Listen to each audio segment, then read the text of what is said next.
Hey guys, I'm just gonna do a quick little clip here.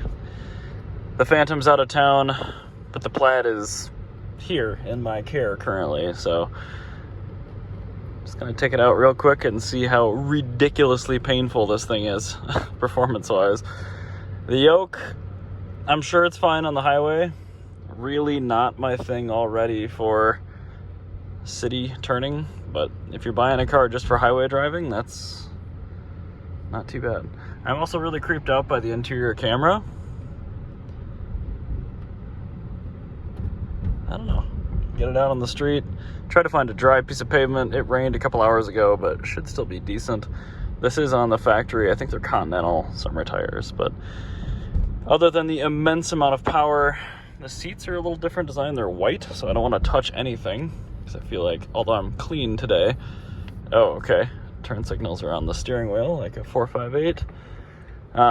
The infotainment screen is horizontal, so landscape mode now, not portrait. It runs an AMD RDNA 2 processor instead of either an NVIDIA Tegra 3, I think, in the MCU1, or an Intel, I don't want to get it wrong, but I think it's an Intel Atom or something like that in the MCU2, which is what my car currently has. I do like the center console. It's a lot better than what they call the yacht floor, which is in my 70D. The dash layout is otherwise very similar. I feel like the cluster placement is identical. I can tell it has air suspension already, just by how it kind of responds to the bumps. I'll form an opinion more on that later. The air springs are comfortable, but the shock valving is really not good.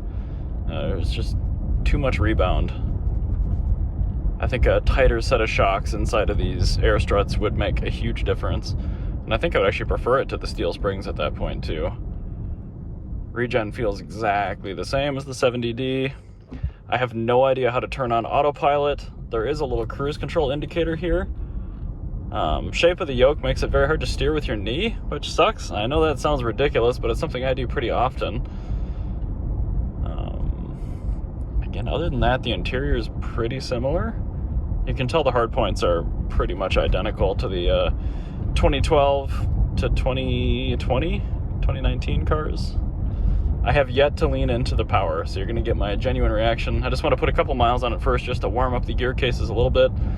You don't have to, but I still have some mechanical sympathy even when it comes to EVs. I will say the gauge cluster screen sees everything from stop signs to trash cans to people to cones. Very responsive. So that's kind of nice.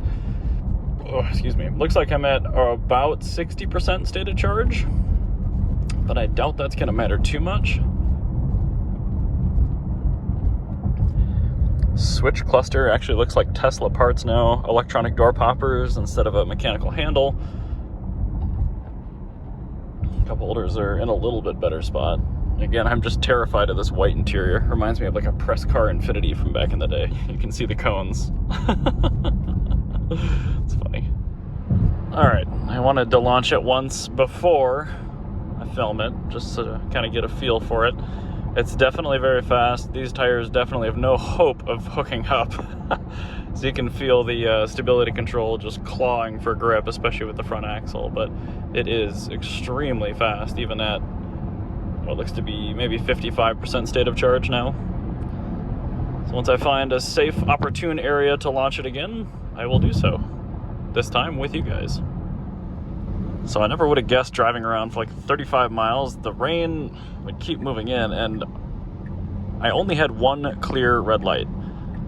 Everything else I just had green lights, or there was a ton of traffic, or single lane, or something like that. So not hugely ideal, unfortunately.